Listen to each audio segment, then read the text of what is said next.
আসসালামু আলাইকুম। আমন্ত্রণ বাংলা ভিশন সংবাদে আপনাদের সাথে আছি আমি ফারজানা কুমি। ঐতিহাসিক ৬ দফা দিবসে ধানমন্ডি ৩২ নম্বরে জাতির পিতা বঙ্গবন্ধু শেখ মুজিবুর রহমানের প্রতিকৃতিতে শ্রদ্ধা জানিয়েছেন প্রধানমন্ত্রী শেখ হাসিনা। সকাল ৭টার দিকে বঙ্গবন্ধুর প্রতিকৃতিতে ফুল দিয়ে শ্রদ্ধা নিবেদন করেন প্রধানমন্ত্রী।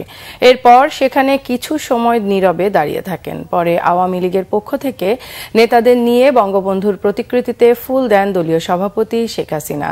শ্রদ্ধা নিবেদন শেষে আওয়ামী লীগের সাধারণ সম্পাদক এবং সড়ক পরিবহন ও সেতু মন্ত্রী ওবায়দুল কাদের বলেন, ৬ দফা স্বাধীনতা সংগ্রামের টার্নিং পয়েন্ট। যারা ৬ দফা মানে না তারা বাংলাদেশের স্বাধীনতায় বিশ্বাস করে না। ৬ দফার ভিত্তিতে ১১ দফা আন্দোলনের সূত্রপাত। এই ৬ দফা ইতিহাসে বাঁক পরিবর্তন করেছে। ৭৫-এর পর ৭ই জুন ৭ই মার্চ এই সব দিবস নিষিদ্ধ করে দেয়। তাহলে ৬৯-এ ৬ দফা ভিত্তিক ১১ দফা গণ বিস্ফোরণ, বাংলাদেশে যে গণ অভ্যুত্থান, এ গণ অভ্যুত্থান হতো কিনা, সেটাই হলো বড় কথা। এবং আজকে আমাদের ইতিহাসে বাঁক পরিবর্তনকারী, it was a turning point in our history. স্বাধিকার সংগ্রামের চূড়ান্ত পর্যায়ে এই দিবসটি ৭ই মার্চ, এইসব দিবস ৭৫-এর পর নিষিদ্ধ হয়ে যায়। যারা নিষিদ্ধ করে দেয় তারা খুনের সঙ্গে ৭৫-এর তারা জড়িত।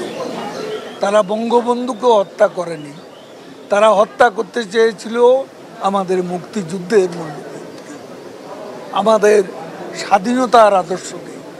সেই জন্য বঙ্গবন্ধুর সঙ্গে জয় বাংলা নির্বাসনে, ৭ই মার্চ নির্বাসনে এবং ৭ই জুনও নির্বাসিত হয়ে যায়। ২ দফা সময় বাড়িয়ে অবশেষে সেপ্টেম্বরে চালু হচ্ছে চট্টগ্রাম ওয়াসার ভান্ডালজুরি প্রকল্প। প্রতিদিন ৬ কোটি লিটার পানি সরবরাহ হবে এ প্রকল্প থেকে। এতে দক্ষিণ চট্টগ্রামে গড়ে ওঠা কয়েকশো শিল্প কারখানার পাশাপাশি ১০ লাখ মানুষের সুপেয় পানির সংকট দূর হবে বলে আশা সংশ্লিষ্টদের। চট্টগ্রাম থেকে নাসির উদ্দিনের রিপোর্ট, ক্যামেরায় ছিলেন সাইফুল ইসলাম। দক্ষিণ চট্টগ্রামের বোয়ালখালী, পটিয়া, কর্ণফুলী ও আনোয়ারা উপজেলায় গড়ে ওঠা শিল্প কারখানায় পানির সংকট দীর্ঘদিনের। এসব কারখানা এবং ৪ উপজেলা সদরের পানির সংকট দূর করতে ২০১৯ সালে ভান্ডালজুরি প্রকল্পের কাজ শুরু করে চট্টগ্রাম ওয়াসা। কর্ণফুলী নদীর তীর ঘেঁষে জ্যেষ্ঠপুরার ৪১.২৬ একর জায়গা জুড়ে নির্মাণ করা হয়েছে দৃষ্টিনন্দন ভান্ডালজুরি পানি শোধনাগার প্রকল্প। কোরিয়া ও বাংলাদেশ সরকারের যৌথ অর্থায়নে ২,০০০ কোটি টাকা ব্যয়ে এই প্রকল্প বাস্তবায়নের কাজ এখন শেষ পর্যায়ে।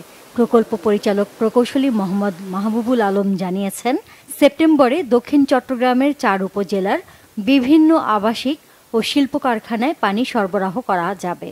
এই প্রকল্পের আওতায় আসলে 60 এমএলডি পানি, মানে 60 এমএলডি পানি অর্থাৎ ৬ কোটি লিটার পানি উৎপাদিত হবে, যেটার মাধ্যমে আমরা আনোয়ারা এবং কর্ণফুলী উপজেলার বিভিন্ন শিল্পাঞ্চল, সাথে সাথে পটিয়া এবং বোয়ালখালী যে আবাসিক গ্রাহকগুলো আছে, আমরা উপজেলা সদরের যে সমস্ত আবাসিক গ্রাহক আছেন ওনাদেরকে আমরা পানি সরবরাহ করব।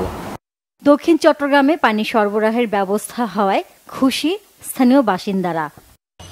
পটিয়াবাসীর জন্য আসলে এটা অনেক সুখবর একটা বিষয়।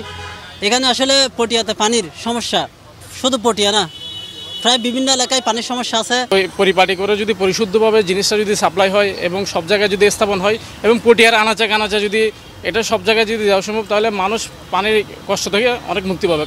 এখন তো পানির সমস্যা, সামনে ওয়াসার লাইন দিলে সুবিধা, আরও সুবিধা হবে।